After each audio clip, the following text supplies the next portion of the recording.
largamos con la segunda parte. Bueno, entonces, lo último que habíamos visto antes del break era el tema de las opiniones, ¿no es cierto? El fallo Martínez de Sucre. Y vimos que había otro fallo de Santis de unos días antes, en donde en ese caso se había dado la razón al funcionario público, porque básicamente, y para ser veloces, yo después le subo el fallo, porque la Corte entendió que las afirmaciones de la titular del sindicato docente respecto del ministro de Educación hacían referencia a hechos de la vida privada del funcionario y que no eran de relevancia de interés general. ¿Está bien? Esta es una distinción que me interesa remarcar. Yo creo que el fallo se equivoca, pero la distinción es relevante para la clase respecto de... No, se equivoca no en el estándar, no en que haya ámbitos privados o mejor protegidos de los funcionarios públicos, de las personas públicas, sino porque creo que en este caso las afirmaciones que hacía eran en referencia a su actuación pública, ¿está bien? Pero era un caso a su vez vidrioso porque la persona que había ejercido la expresión había hecho referencias a que había habido denuncias o situaciones de violencia intrafamiliar, ¿está bien? Que el funcionario había sido violento en el ámbito del hogar. Eso no había sido probado, ¿está bien? Parece que había habido una denuncia, pero esa denuncia no terminó en un sobreseimiento o en un archivo, ahora no me acuerdo, y la Corte entendió que eso iba más allá de los hechos de interés público o de vinculación con temas de interés público.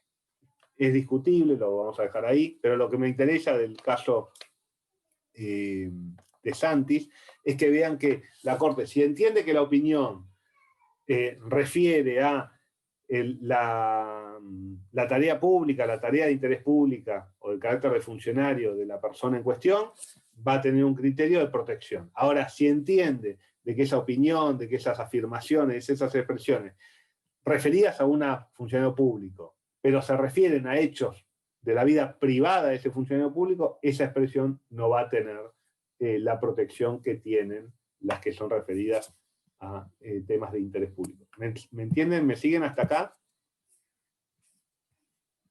Bien. Luego, y para no esquivar el bulto de las preguntas de Violeta y alguno más, está el tema de las posibles restricciones a la libertad de expresión. Hay toda una corriente, cuyo exponente máximo es Owen Fisk, que es un jurista norteamericano especialista en libertad de expresión, y de lo cual algo hablamos la semana pasada, si mal no recuerdo, el cual sostiene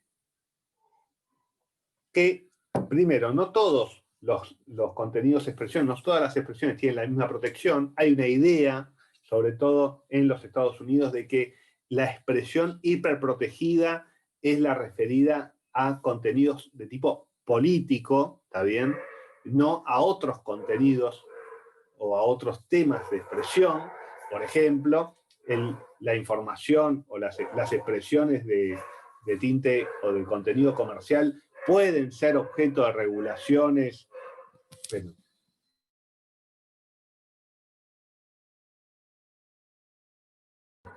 no sé si se escucha detrás el ruido, pero bueno, vivo en un edificio. ¿A qué me refiero? Las expresiones, por ejemplo, el discurso comercial es pasible de restricciones, de hecho previas, ¿está bien? Las expresiones comerciales pueden ser reguladas a los fines de evitar que incurran en error los consumidores, que no se mienta respecto de las propiedades de determinados productos o servicios, que se incorporen leyendas o contenidos o informaciones respecto del cuidado de la salud o de los intereses de los consumidores. Por ejemplo, cualquier comercial de cerveza que termina con consumir en forma moderada o no manejes si tomaste alcohol, o los mensajes contra, bueno, ahora está prohibida casi, de hecho creo que está prohibida la publicidad de cigarrillos, uno compra un paquete de cigarrillos y parece que es un terrorista marciano, te ponen fotos en la caja, inscripciones, falta que salga una mano y te dé un cachetazo así, de que no fumes, ¿está bien? Con lo cual, como verán, hay ámbitos en donde las expresiones, el lenguaje, el ámbito comercial también es expresivo, ¿está bien? Admiten regulaciones mucho más graves, grandes, de mayor intensidad, pero no en el lenguaje y en la expresión del contenido político. Entonces, hay una corriente muy en discusión, ahí tienen el texto de Rivera para discutir esa idea. Owen Fish, en un libro que se llama La ironía de la libertad de expresión, planteó la necesidad de acallar voces para garantizar la voz de todos. Entonces, y había básicamente tres ejes o tres temas que Owen Fish trató en esa obra. Uno era los discursos de odio, otro era la pornografía, y otro era la financiación de las campañas políticas. Como verán, son tres temas que no tienen estrictamente que ver entre ellos. Y entonces, en estos ámbitos, Owen Fish planteaba de que era necesaria algunas regulaciones y algunas restricciones intensas a la libertad de expresión de algunos. Por ejemplo, Owen Fish, cuando hablaba de los discursos de odio, lo que estaba pensando era en los discursos de supremacía blanca en los Estados Unidos. Ustedes saben los problemas raciales que tienen los Estados Unidos.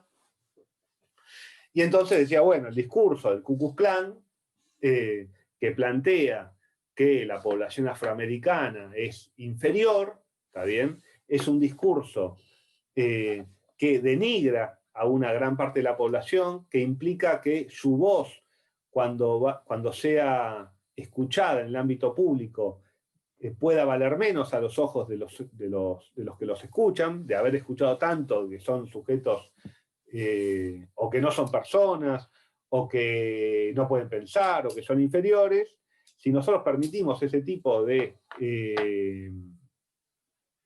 expresiones, lo que generamos es que esos grupos que son históricamente discriminados, que son materia de ese tipo de expresiones, no tengan las mismas posibilidades reales de hacerse escuchar, y que su discurso, aun cuando lo logren articular, no encuentre el mismo ámbito, la misma caja de resonancia que los grupos históricamente no discriminados. Entonces, si el negro va a tener que empezar a explicar de que no es inferior, de que, bueno, su discurso va a ser limitado, con lo cual, a los efectos de garantizar la igualdad en el acceso al ámbito público, necesitamos restringir determinadas opiniones. Entonces, bueno, dice Fish, todas las expresiones de supremacía blanca hay que omitirlas, ¿está bien? No tienen que tener lugar, porque además, Owen Fish dice,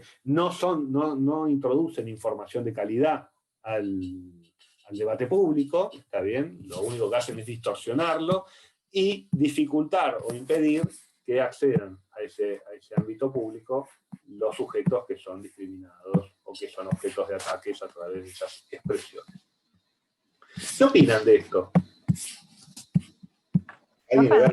Sí. Puede ser que esto sea un ejemplo, o sea, lo que dice Owen Fish sea un ejemplo de ponerle una acción positiva por parte del Estado para justamente garantizar la igualdad, ¿o no? ¿Puede ser que tenga que ver con eso que vimos? Se podría ver desde ahí, en principio, vamos a ver después otras medidas de acción positiva, pero podría ser parte de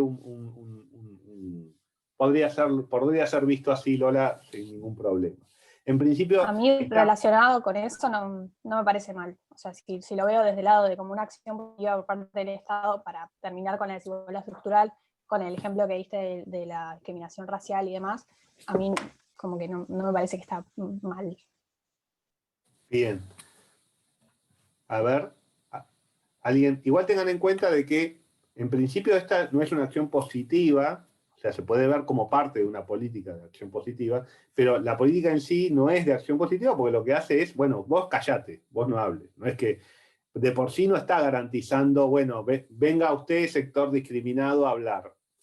En general es consistente con eso, pero esta parte está iluminando bueno, vos callate. Ya te escuchamos, está bien, ya está, suficiente, decís cosas que no van, que no sirven, entonces callate porque no, tu discurso de odio ensucia la cancha y no nos permite escuchar otras cosas. Después vamos a ver otras medidas de, bueno, vengan y hablen también esos colectivos. ¿Alguien le ve algún problema? Bueno, sí. Viéndolo de esa manera, sí, obvio. Iría muy en contra de la libertad de expresión, viéndolo de esa manera de, no, bueno, vos callate, para mí. Pero, bueno, no, pero sí. Lola, en el sentido que vos lo decís, para que otro venga a hablar, que es algo que hablamos la clase pasada, necesito que alguien se calle un poco. O sea, no sé, suponete que, no sé con quién vivís, pero suponete que vivís con tu mamá, digo por decir, y habla todo el día ella, y bueno, vos no podés hablar. Entonces, para que hables vos, se tiene que callar un poco. O sea, no hay forma de que... Claro, por eso tengo como sentimientos encontrados con la cuestión, porque claro, por un lado lo que vos decís es medio polémico, de bueno, vos callate porque lo que decís no sirve, pero por el otro lado, ¿qué hacemos con los grupos que están como más en términos desiguales, por así decirlo? Para mí es polémico, porque creo que no hay que callar a unos, digamos, para escuchar a los otros. Claramente sirve en algún punto, porque por lo que acabas de decir vos exactamente, pero ponele, me pongo a pensar en, no sé, en el feminismo, ponele, ¿no? Las mujeres, o sea, no, lo que yo creo, ¿no? No creo que como que le digan a los hombres tipo, che, callate que tengo que decir lo que opino. Ellas creo que van por arriba de eso y es más, como que directamente se manifiestan lo que piensan, luchan por sus derechos, luchamos por nuestros derechos, sin importar que el otro siga hablando. O sea, para que el otro, quizás esto, ¿no? Como manifestarte vos para que el otro entienda que, bueno, ahí sí tiene que callarse un poco y quizás reflexionar un poco sobre lo que dice, pero hablando vos al mismo tiempo, no necesariamente diciéndole al otro tipo, che, callate que ahora voy a hablar yo, o callate que para que yo pueda hablar necesito que vos te calles. Creo que es como una cuestión de quizás, bueno, hablemos al mismo tiempo y quizás es un poco como, no sé si violento, ¿no? Pero bueno, quien habla más fuerte quizás va a ser más escuchado y cuando yo hable más fuerte vos vas a callarte un poco y vas a reflexionar un poco sobre lo que yo estoy diciendo. Pero no creo que haya que decirle al otro directamente que deje que se escuche su voz, digamos. Es muy bueno el planteo que hace Violeta. Me interesa en particular un punto, esto de hablar más fuerte. Justamente la idea del derecho en general es que los conflictos no se resuelvan de acuerdo a quién es más fuerte. ¿Está bien? O sea, esa es una tensión que tiene el derecho en general, no solo la libertad de expresión. En cuanto a, es problemático de que gane el que grite más fuerte, porque en general el que grita más fuerte... Es un poco violento, pero no, bueno. Yo te lo digo porque es un tema para pensar. El que habla más fuerte en general es el que tiene más dinero, ¿está bien? El que tiene más capacidad de controlar medios de comunicación masiva, ¿está bien? El que tiene la posibilidad de ocupar todo el espacio de los canales de televisión, los que manipulan los algoritmos de Internet, las plataformas que nos dicen lo que tenemos que ver. Entonces, esto de hablar más fuerte, en el caso de la lucha feminista, es un ejemplo, si querés, bueno para vos, en el sentido de para expresar lo que vos decís, porque además las mujeres son mayoría de la población y su lucha ha llegado a un punto en donde se escucha más allá de de las opiniones encontradas, pero yo pensaría muchos otros colectivos discriminados que no tienen esa potencia o no han logrado ese grado de instalación, en donde no tienen forma de hablar más fuerte. Entonces...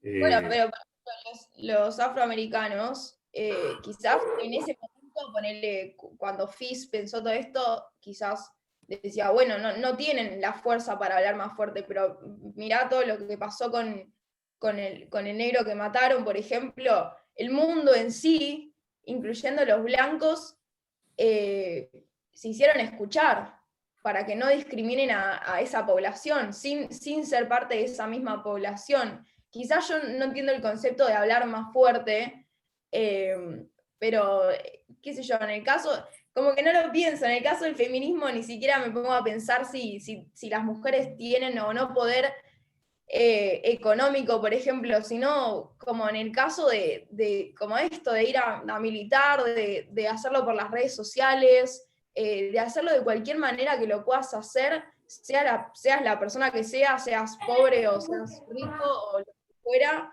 y creo que eso vale, tipo, aportando de cualquiera de esas maneras, creo que aporta para que tu voz sea fuerte, como que yo lo digo desde ese ámbito quizás. Entiendo y me siento... Sí, ¿Puedo decir Florencia. algo? A mí me parece, bueno, estoy de acuerdo con lo que decís, Viole, a mí me parece que el hablar más fuerte también hay que diferenciarlo de distintas formas de la libertad de expresión y de ejercer la libertad de expresión. Quizá el feminismo en un principio se hizo más lugar en la ocupación de las calles, en distintas movidas en las redes sociales, pero por ejemplo, esto de hablar más fuerte o dejar que el otro, o esperar que otro se calle para que se pueda hablar, se puede ver más por el lado de acciones positivas. A mí me resonaba el ejemplo cuando le dieron una cantidad de tiempo en el programa de Babi Echecopar para que se hable sobre problemáticas de género o sobre cuestiones de género, porque su programa era o iba en contra de todo lo que representaba todo el avance que había habido en general en perspectiva de género.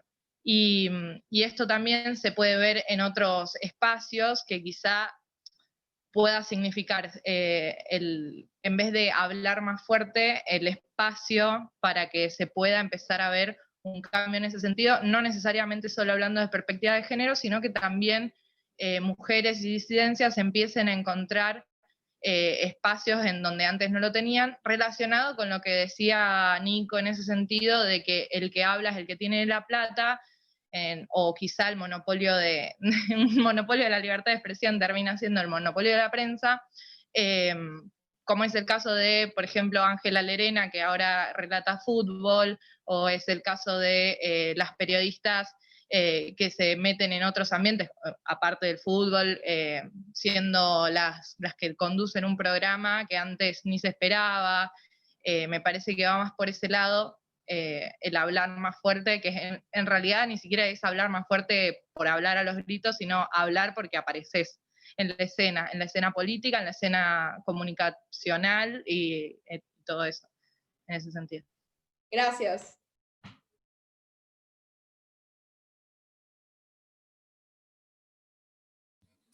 Buenísimo, Flor. Sí, buenísimo, Flor. Pero sigo. Está muy bien. Ahora, lo que está pensando Fizz no es exactamente lo que están diciendo ustedes. Lo que está pensando Fizz es, bueno, todo el tiempo hay un mensaje en los medios, hoy menos, por cómo se avanzó en la lucha feminista, respecto de un rol que tiene que cumplir la mujer. Por ejemplo, para hablar de la mujer. Bueno, ustedes ven las publicidades de hace 2, 3 años quizás, ahora siguen, pero cada vez menos. Bueno, las mujeres eran las protagonistas de la publicidad de jabón en polvo para lavar la ropa, de electrodomésticos para la casa, y no sé, de cosas que supuestamente son femeninas, entre comillas. ¿Está bien? Y eso es expresión, y eso se mete todo el tiempo en la subjetividad general de la población, y es una influencia que tienen las personas constante, ¿está bien? Entonces, lo que está diciendo Fizz es, bueno, ese tipo de mensajes, si nosotros vamos a escuchar todo el día periodistas que nos dicen que los negros son inferiores o que las mujeres son inferiores, o vamos a ver solo en los medios mujeres con determinadas características físicas, ¿está bien? Porque de hecho, si ustedes ven los noticieros, en general, las mujeres que aparecen en televisión, salvo excepciones que hay, sobre todo en la televisión pública, son mujeres de determinadas características, ¿está bien? Y los varones también, muchas veces, pero estamos hablando de las mujeres que en general los varones, no importa, esos viejos, gordos, pero para que una mujer aparezca en un noticiero de primera línea, en general es joven, con determinadas características físicas, tiene otro estándar. No sé si soy claro con lo que digo. Creo que es evidente. Además. Digo, pero o se les da, bueno, hablar de tal tema, no sé, de cosas del hogar, o de espectáculos, o del clima, no sé, pero de política internacional habla un varón, ¿está bien? De economía habla un varón, de política nacional habla un varón. Digo, estos estereotipos es lo que está pensando Owen Fisk cuando dice, no, bueno, hay que acallar eso, hay que parar con ese discurso, porque genera que cuando habla la mujer estén todos pensando o en cómo se ve, o en lo bien o lo bien o lo mal que cocina, o cuando habla de fútbol Llerena, los varones van a estar diciendo, ¿por qué no vas a lavar los platos? Que de fútbol las mujeres no pueden hablar. ¿Está bien? Entonces, eso es lo que está pensando Owen Fisk, que a su vez también está pensando en la pelea, en la lucha. De hecho, tiene un texto excelente de Owen Fisk que se llama El carácter indócil de la política. Les pido por favor que lo lean para esta clase de protesta social. Pero se refiere a eso. Pero, ¿alguien puede referir a algún problema de esto? A mí de los problemas que dice Violeta, porque una respuesta liberal, diría no, nada de eso, porque si hay tiempo para seguir discutiendo, ¿se acuerdan lo que habíamos visto de la doctrina del peligro agrario actual y del libre mercado de ideas? No hay que acallar nada, hay que poner más voces. Lo que dice Fes es, eso está bien, pero en la actualidad, con los grandes medios de comunicación, no existe un libre mercado de ideas. El mercado es totalmente cooptado por el dinero, por los actores privados, y el tiempo de televisión es el tiempo de televisión. No es que hay infinidad de tiempo. No es lo mismo que tu discurso salga a las 3 de la mañana en Canal 2 que salga en Telenoche a las 8 de la noche. No es lo mismo. Porque no te ve nadie a las 3 de la mañana. ¿Está bien? Entonces, a eso se está refiriendo Owen Fisk. ¿Pero a alguien le parece que puede haber algún problema con este concepto de los discursos de odio? Sí, Luis. Me parece medio problemático que, digamos, el Estado sea el que termina organizando qué cuenta como un discurso de odio, qué cuenta como algo, una idea mala. Ese es el problema, porque al final siguen siendo personas las que están trabajando en el Estado y se pueden crear problemas si dicen que una idea que está en contra de ellos es un discurso de odio que está mal y hay que callarla porque está mal y desestabiliza, no sé, el gobierno, dicen, ¿no? O que causa daño a los funcionarios públicos, ¿no? Por ejemplo. Entonces, ¿hasta qué punto pueden tener la elección ellos de decir qué es un discurso malo o un discurso dañino? Porque estoy más de acuerdo con lo que dijeron las compañeras, que en vez de acallar, la ideal sería levantar las otras voces para que puedan estar en igualdad de condiciones realmente. Y que, ¿cómo se llama esto? Que si terminás acallando otras ideas, creo que terminás siendo contraproducente porque varias personas van a terminar diciendo, bueno, si lo quieren callar, entonces está diciendo algo lógico, o por alguna razón lo quieren callar, entonces se interesan más en esas ideas. Había leído un artículo de Alemania, ¿no? Que tiene muchos problemas con los nazis, de quejarse con las cosas, y decía que hubo un resurgimiento en juventud neonazi, una idea así, ¿no? Entonces se me pasó esa idea como diciendo, de tanto negación o tanto estar en contra de la idea, terminó habiendo un resurgimiento, y eso fue como, es medio raro, por lo que vi. Como... Bien. Bien, Luis, clarísimo. Bueno, dos cosas respecto, tiene dos partes muy importantes lo que planteas. El primer problema que tiene el punto de Buen Fis es esto. Primero es, ¿de qué estamos hablando cuando hablamos de discurso de odio? ¿Está bien? ¿Qué es odio? ¿Cómo definimos que un discurso es de odio? Si un discurso que dice que, no sé, en contra de la propiedad privada, ¿es un discurso de odio?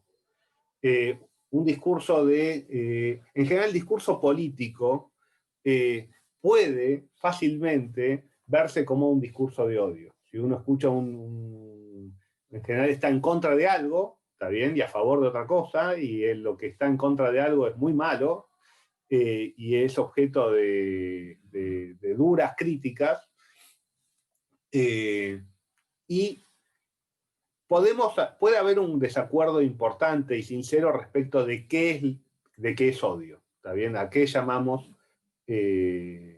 discursos de odio? Puede ser que estemos de acuerdo en algunos casos claros, por ejemplo, los casos de supremacía racial. Hay casos que podemos estar más de acuerdo, pero hay muchos que no vamos a estar de acuerdo, que son básicamente los discursos políticos.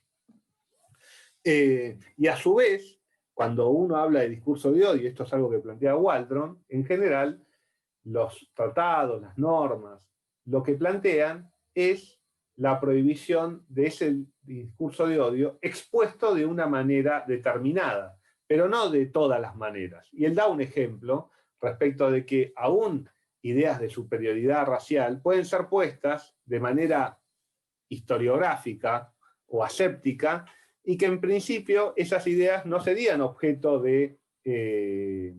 por ninguna legislación, él pone el ejemplo del caso del Holocausto, de que expuesto de una manera, entre comillas, respetuosa, podría no ser materia de un discurso de odio, y puesto en los términos en que en general es expuesto, podría ser catalogado como un discurso de odio. Con lo cual, Waldron lo que está diciendo es, en realidad no se está penando un discurso de odio, se está penando cómo se dicen las cosas. Entonces eso es un problema. Que es gran parte un problema o no que tiene, también se acuerdan lo que vimos recién respecto a las opiniones. Entonces, un primer problema es qué es odio. No hay un acuerdo claro respecto de qué es odio. Otro problema que viene de la mano de esto es quién determina que un discurso es de odio. ¿Está bien? Porque en general es bastante subjetiva la definición de discurso de odio, con lo cual va a depender de quién opine, de a quién le preguntes qué es un discurso de odio y qué no. Con lo cual tiene esos dos problemas para empezar la propuesta de Fis, que no deja de ser interesante, ¿está bien? Porque pone luz sobre un punto claro. Lo que plantean algunos es de interés. ¿Cómo? No sé quién me habló. Se te cortó bastante. Perdón, Nico. ¿Se me cortó? ¿Se me cortó? Perdón. Nico. Sí, estoy teniendo problemas de conexión. Se cortó. ¿Ahí me escuchan bien? Ahí está bien. ¿Dónde se cortó? Disculpen, chicos y chicas. Que la propuesta de Fis era interesante. Que la propuesta de Fis es interesante, pero bueno, algunos autores también preocupados por la libertad de expresión dicen, bueno, vamos a ir un poco más despacio en cuanto a aceptarla como viene. Después está este punto también que ya es más de consecuencias de política respecto de si es útil acallar, y si en realidad acallando discursos yo no le estoy dando entidad. Eso ya es mucho más discutible, primero porque no es un tema de principio, no es si está bien o mal, sino es qué consecuencias tiene, con lo cual ahí podemos ir a una discusión empírica respecto de cómo es la situación. Y el ejemplo siempre, vos das un muy buen ejemplo, y el ejemplo que se da en contra del tuyo es el mismo, pero en Alemania en los años 20. ¿Está bien? O sea, la República de Weimar permitió que se desarrolle el partido nazi, el Partido Nacional Socialista, no lo prohibió, no limitó su posibilidad de expresión, etcétera, etcétera, etcétera. Y entonces, ¿qué dice Fish? El problema es que la democracia no permita que las fuerzas antidemocráticas crezcan tanto que la democracia termine siendo, permitiendo que se la fagocite a sí misma, ¿se entiende? Ese es el peligro, igual que también el peligro de por qué queríamos la Constitución. Bueno, no sea cosa que este peligro, de que la democracia se fagocite a sí misma, ¿está bien? De que la democracia no se transforme por vías entre comillas democráticas, hay que ver qué entendemos por democracia, en un sistema racista, represivo, discriminatorio, ¿está bien? Es una de las discusiones, o sea, es un tema, es imposible resolverlo por Zoom en 10 minutos, porque no se resolvió en 2000 años de historia, no lo voy a resolver yo en este momento, ¿está bien? Pero me interesa que queden, como siempre, abiertos los temas, no me interesa cerrarlos. Otro tipo de discurso que Owen Fish plantea respecto a la prohibición es la pornografía. Y acá hay una visión feminista, después hubo otra visión feminista en contra de esta. Hay una visión de los 70, una visión feminista de los 70 que plantea que la pornografía es discriminatoria respecto de las mujeres. ¿Está bien? Entonces debe ser prohibida la pornografía porque genera un efecto de silenciamiento respecto de las mujeres, las denigra, las muestra en situaciones que afectan su capacidad después de participar en el debate público. ¿Se me escuchó bien o se me trabó? Se trabó un poco, pero se entendió la idea. Para mí, no sé qué opina otro. Perfecto, gracias Lola. Entonces, también, después del discurso de odio, Fish dice, bueno, la pornografía debe ser silenciada. Me parece que en verdad lo que propone la pornografía es con visión de género. A ver, Cintia, ¿qué querés? No, que me parece que el movimiento en realidad lo que propone es que la pornografía clásica, digamos, no hace bien al rol de la mujer en un papel activo de sujeto deseante, y proponen como otro tipo de pornografía con visión de género, perspectiva de género. Sí, el tema es hiperdiscutido, esto es una discusión que viene de los 70, la principal objetora de la pornografía en el ámbito feminista norteamericano se llama Catherine McKinnon, ¿está bien? Que planteaba que la pornografía cosificaba a la mujer, y entonces era como un tipo de expresión de odio. Bueno, esto que es hiperdiscutido, se imaginarán, tiene una cápita en el texto que tienen también en el material. Hay un ámbito en donde hay un consenso que es la protección de los menores o de los terceros que no quieren acceder a ese contenido. Entonces, hay un acuerdo es en regular el acceso a ese contenido. Por ejemplo, ahora ya no existe más, pero en mi época las revistas pornográficas tenían como un papel celofán oscuro que no se permitía ver la tapa, o las películas pornográficas o las revistas pornográficas se ponían en un lugar especial del videoclub, miren lo que estoy hablando, o del kiosco de diarios para que no esté en la primera plana y haya que ir a buscarlos, ¿está bien? Y a su vez tuviera advertencia de que, miren, usted se está metiendo acá, puede herir su susceptibilidad, el contenido de lo que va a ver. Todo ese tipo de, el horario de protección al menor, todo ese tipo de regulaciones respecto de garantizar que la pornografía sea accesible a quien quiera y que sea mayor de edad, ¿está bien?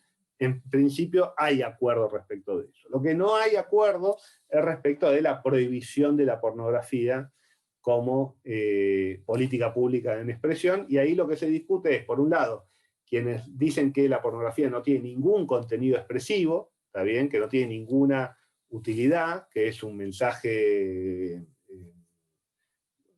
peor que el comercial, si quieren, por decirlo así, no tiene sentido protegerlo.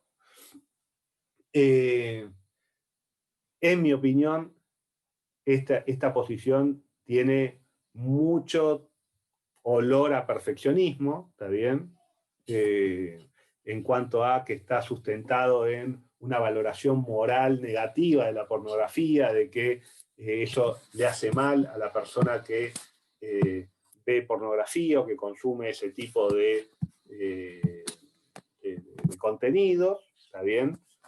Y vimos que ese tipo de argumentos, desde una posición liberal, como adopta la Constitución, es una posición problemática, porque si el problema de la pornografía es que causa daño a quien la ve, y quien la ve decide autónomamente verla y es mayor de edad, en principio eso no es un daño en los términos del artículo 19, no hay daño a tercero ahí, ¿está bien?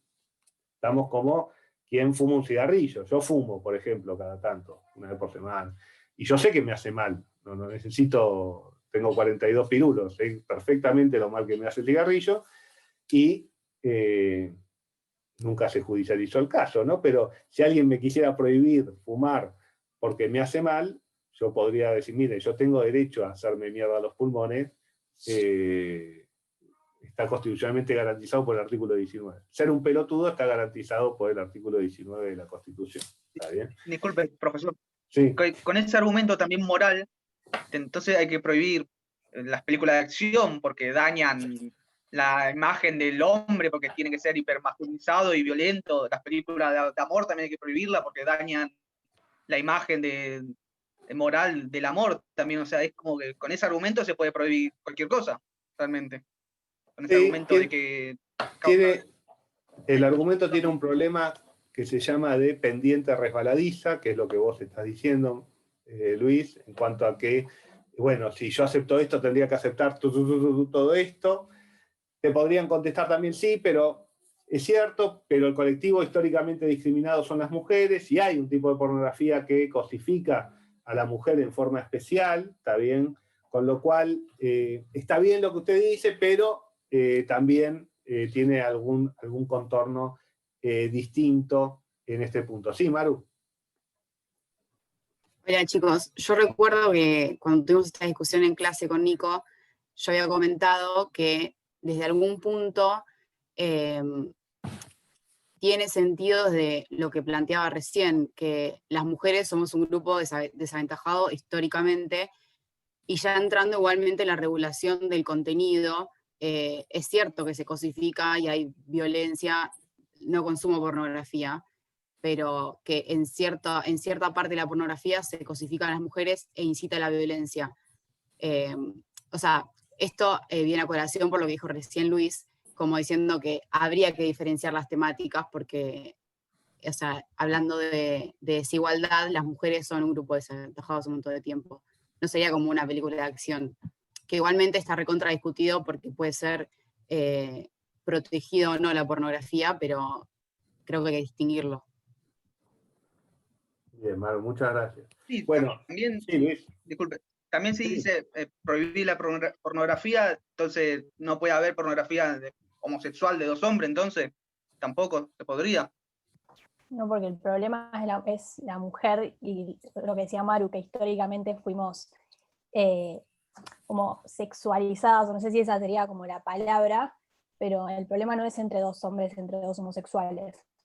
El problema es cuando hay una mujer en el medio, y eso es lo que se tiene que cambiar.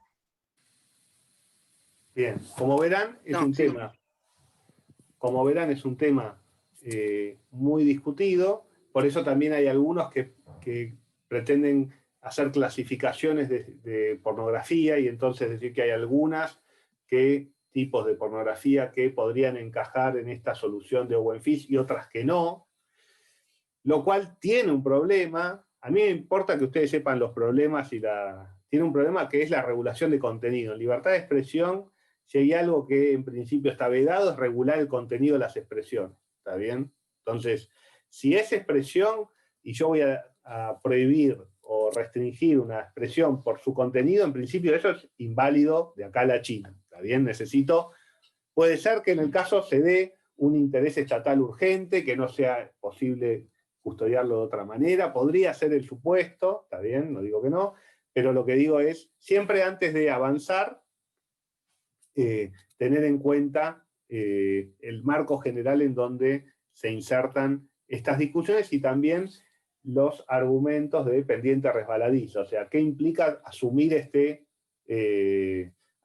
decisión o asumir esta posición? ¿Cómo me coloca respecto de otra? Porque es cierto, yo, para que no sea pobre Luis, y los varones, determinados tipos de varones, tampoco somos o hemos sido históricamente promovidos, por decir así, ¿está bien? Digo, desde ya no es el grado de discriminación de las mujeres, pero es cierto, se pretende de que los varones seamos de determinada forma, que no lloremos, que seamos fuertes, que seamos esbeltos, que seamos violentos, que no tengamos... Hay toda una construcción de un estereotipo de varón, ¿está bien? Que discrimina a otros varones. Yo no sería el ejemplo típico de varón prototípico occidental, por decir así. Ni que hablar si además uno tiene una orientación sexual diversa, ¿está bien? Ya eso es, si quieren, a los varones homosexuales nos discriminan mucho más los varones que a otros sujetos, ¿está bien? Con lo cual, si ese fuera el caso, digo, entonces, pero como verán es un tema discutible. Owen Fitch tiene un punto, McKinnon tiene un punto, en cuanto a, bueno, este tipo de expresiones puede generar o profundizar situaciones de discriminación, bueno, y entonces, ¿qué hacemos con ese tipo de expresión? En principio, a mí, yo soy en ese punto bastante liberal, si quieren, como en eso, más como Violeta, en cuanto a, yo no prohibiría casi absolutamente nada, y salvo situaciones muy específicas, ¿está bien? Debería haber un daño muy concreto, muy claro, sin lugar a dudas, para prohibir. Y a su vez, y hay contenidos y contenidos, porque la pornografía, igual que las películas de acción, o de terror, o de cualquier género, puede abarcar infinidad de contenidos y no todos ser permitidos, ¿está bien? Que se me ocurren películas donde se muestran violaciones o lo que sea, eso no deberían tener ningún lugar, en mi opinión, pero digo, pero bueno, también es discutible, ¿está bien? Porque hay películas no pornográficas que muestran violación, entonces, y no son actos de violación reales, son actos actuados, entonces, digo, para que ustedes se den cuenta las complejidades de la situación y lo delgado que son los hilos, ¿está bien? Y las consecuencias que tienen esas decisiones respecto de los principios generales. Y el otro, y con esto cierro, y el otro gran campo que plantea Fitch es el de las campañas electorales. Creo que acá hay menos problemas, ¿está bien? En donde Fitch dice, bueno, no puede ser que las campañas electorales estén gobernadas por la capacidad económica de los partidos, ¿está bien? Esto algo lo hablamos, con lo cual voy a ser muy corto. Entonces tiene que haber regulaciones de tiempo, de posición en los medios, de todos los que compiten, ¿está bien? Entonces, usted tiene $100 millones para gastar en publicidad y bueno, no le vamos a dejar gastar los 100 millones, puede gastar 20 millones y eso es silenciarlo, ¿está bien? Impedirle gastar los 100 millones implica silenciarlo. Entonces, y eso afecta su libertad de expresión, al punto de que la Corte Suprema Norteamericana, ustedes sepan que la Corte Suprema Norteamericana ha tenido muchas etapas. La etapa actual, que empieza, si quieren, en los 80, para ser como claros, es una etapa muy conservadora, tildando a reaccionaria de la Corte Norteamericana, por eso fue tan importante y causó tanta conmoción el fallecimiento de la juez Ginsburg, está bien que era una jueza que no cabía, no era mayoritaria en el tribunal, está bien, era una expresión minoritaria en el tribunal. En donde la Corte Suprema de Estados Unidos invalidó este tipo de cláusulas de limitación de posibilidad de pago en campañas electorales, diciendo que además las sociedades comerciales tienen derecho a la libertad de expresión y pueden gastar la cantidad de dinero que quieran en el financiamiento de campañas políticas. ¿Está bien? Entonces, esto, que en la Argentina está regulado de otra manera, en los Estados Unidos la Corte considera que Owen Fish no tiene razón, ¿está bien? Y que las empresas pueden gastar la cantidad que quieran en pagar y en aportar a las campañas políticas porque es parte de su libertad de expresión. ¿Se entiende la discusión?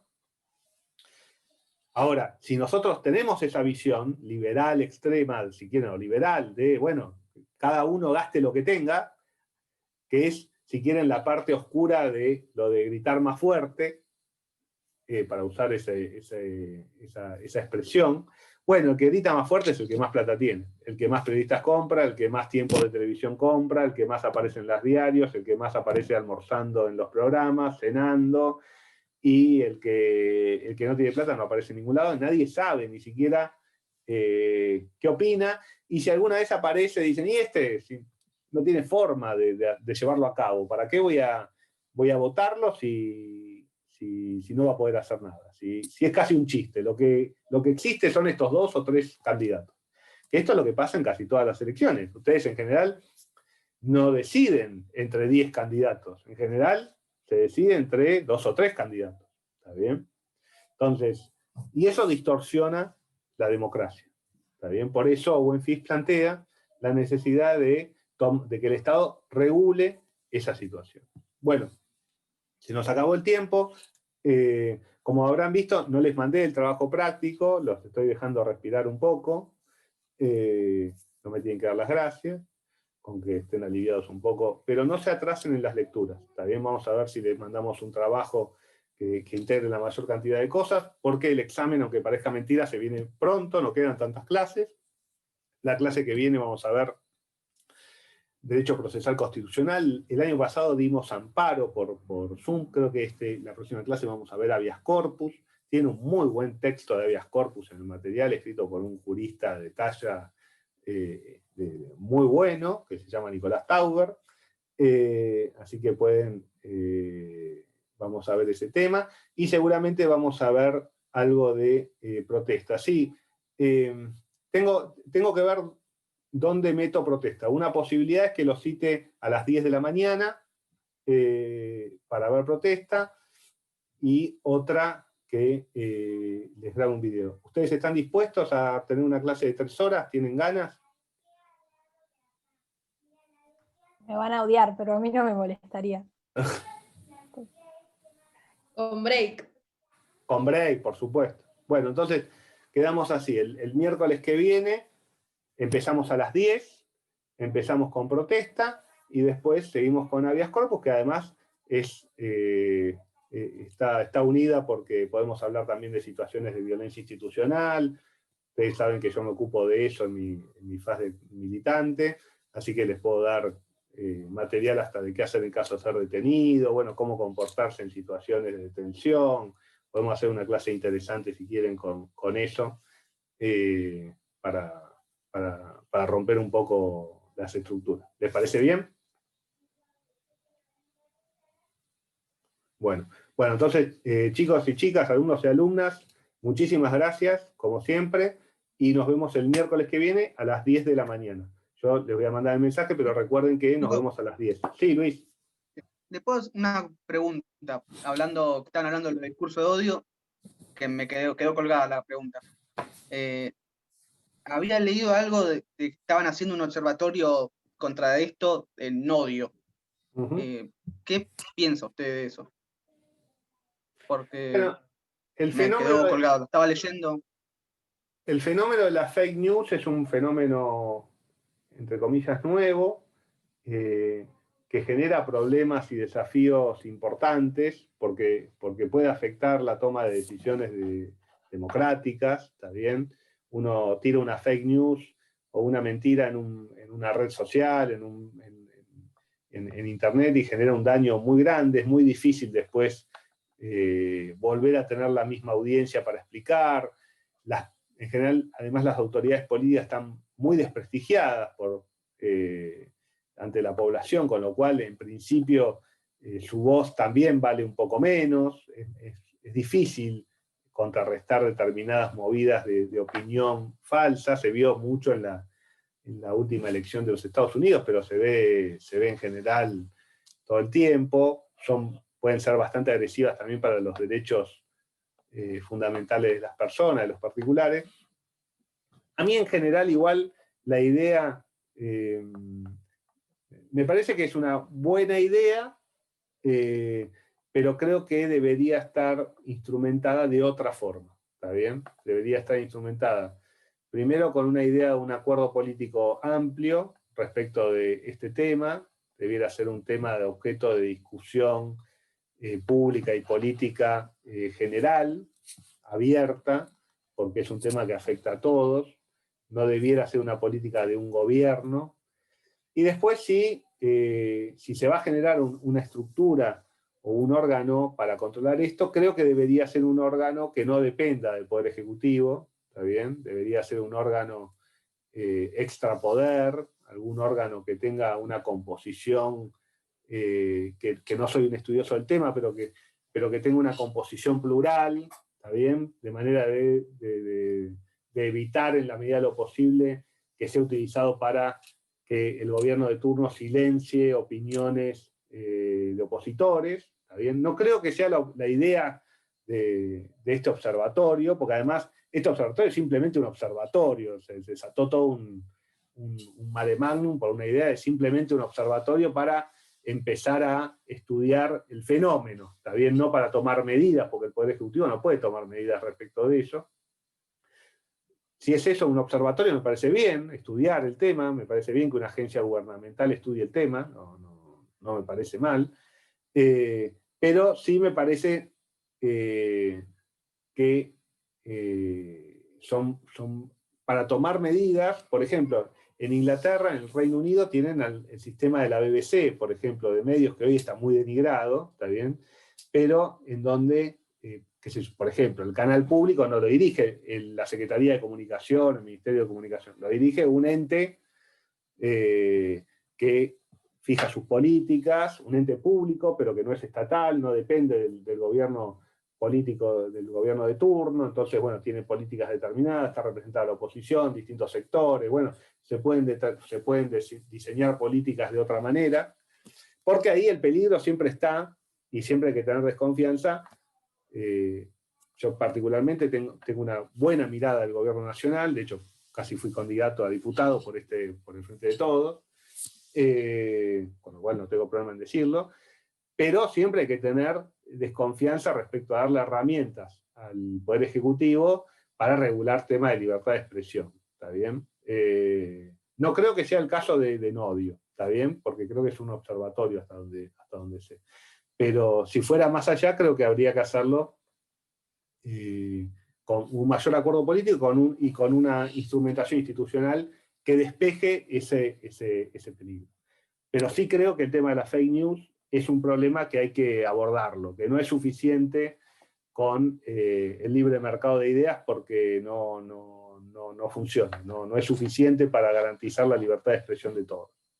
Creo que ahí la doctrina del debate público es robusto, de hecho hasta la propia Corte norteamericana tiene fallos al respecto, y creo que la idea de la ley de medios, por ejemplo, de regular espacios, de garantizar, de tratar de romper los monopolios o los oligopolios informativos y demás, creo que abrir a nuevos sectores los medios de comunicación, generar mayores actores y nuevas ideas también y más pluralismo, creo que es la idea, y el mercado eso no te lo garantiza, con lo cual se requiere un Estado presente, unas políticas de Estado que no implica que sea el Poder Ejecutivo de turno el que diga lo que hay que hacer, ¿se entiende? No sé si soy claro en mi opinión. No, sí, se entiende, o sea, que debería existir una manera que se pueda ampliar el libre mercado, ¿no? De decirlo de una manera, pero que no sea controlado por el gobierno de turno, realmente. Porque termina... Sí, se Marcos. escucha igual. Las pautas del gobierno de turno, al final, ¿no? Te escucho, Marcos. Sí, igual yo tengo como una opinión más como política práctica del tema, que también tiene un poco que ver con estas ideas cuando de entes autárticos, a veces en la teoría como que la idea del ente autártico suena muy bien, pero la práctica también dista mucho de ser autártico, por ejemplo. Sí. Bueno. Sí, Marco, estoy de acuerdo. Pero el tema es cómo diseñamos instituciones públicas que sean plurales, que sean democráticas y que sean efectivas. Por crear un ente autárquico o una comisión no vas a resolver nada. Y sin acuerdos políticos tampoco tiene mucha vida las decisiones que uno tome. Y son temas delicados, pero son temas que hay que discutir, que hay que abordarlo, y que tampoco sirve oponerse por oponerse porque lo decide el otro. ¿Me explico? Porque lo impulsa el otro. Eso no lleva a ningún lado. Esa es mi No, por opinión. supuesto. Es más, es muy interesante ahora el documental ese que lo está viendo todo el mundo, que me lo recomendaron, es el de Social Dilemma, que estaba bastante bueno, y lo pispeando. Que es algo que de alguna manera hay que hacer algo delante del problema de la fake news. Que todavía, bueno, me parece para pensar. Estoy de acuerdo. Todavía no lo vi, pero lo voy a ver. Les recomiendo, si quieren, para la clase que viene, que vamos a ver protesta, una película de Netflix que acaba de salir, que se llama Los 7 de Chicago, para que tenga Netflix.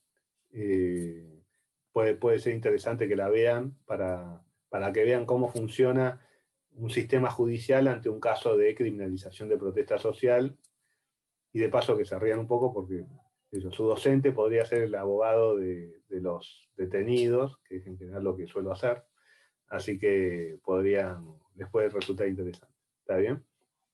Así que, bueno, sí. Yo tengo una pregunta que nada que ver con lo que estaban hablando, pero con respecto al estándar de las opiniones, quería ver si entendí bien que, digamos, supone las opiniones que hablan sobre personas públicas o funcionarios públicos conforme a hechos, o sea, fundándose o fundamentándose como en hechos públicos o de interés público, y como que la conclusión es que las opiniones que hablan sobre cosas de interés público están más protegidas que aquellas que no, y el único límite serían los insultos. Sí, entendiste bastante bien. Sí. Las opiniones en principio son siempre libres, ¿está bien?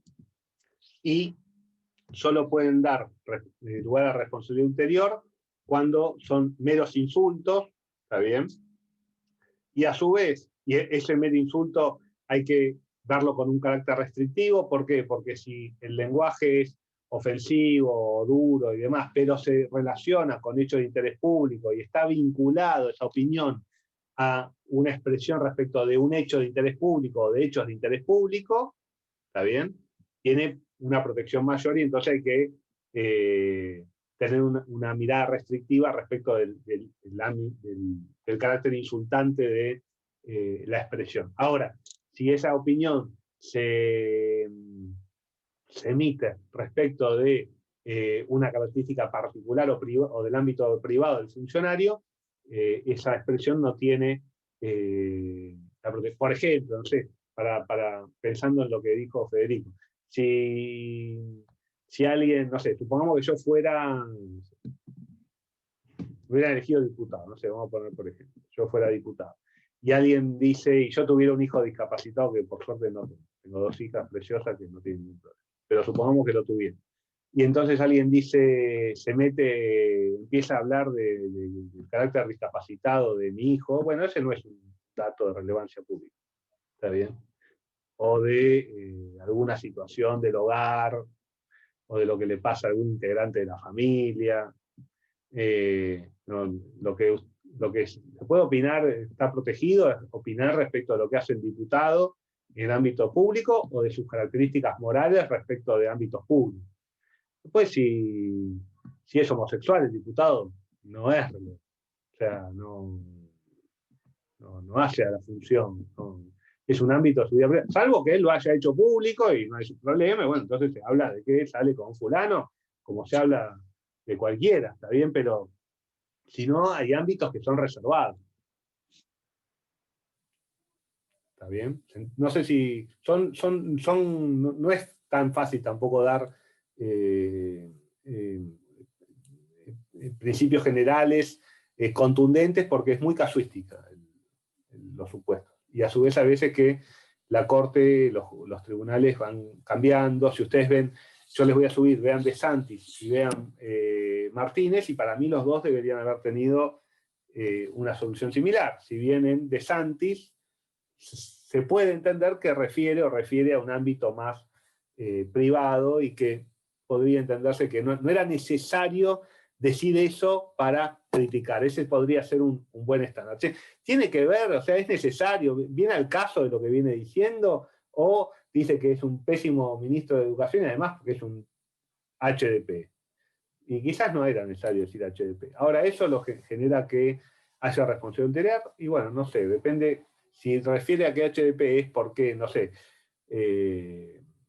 no saluda o se lleva mal con su primo, y bueno, no es un dato relevante. Ahora, si es un HDP porque mandó comida en mal estado a todos los colegios, y bueno, sí, es relevante, tiene que ver. Si lo estoy criticando porque es ministro de Educación y manda comida podrida, y no lo voy a felicitar cuando lo estoy criticando, voy a decir que es un crápula, ¿cómo va a mandar comida podrida a los colegios?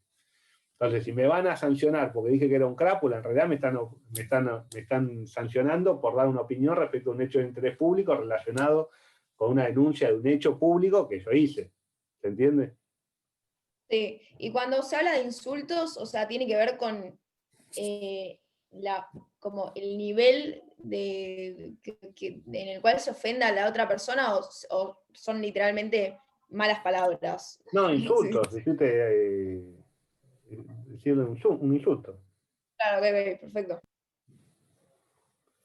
Bueno, estimados, ya nos recontrapasamos, así que nos vemos el miércoles que viene a las 10. ¿Está bien? Les mando un fuerte abrazo a todos y a todas. Chao, profe. Chao, hasta luego, suerte. Chao.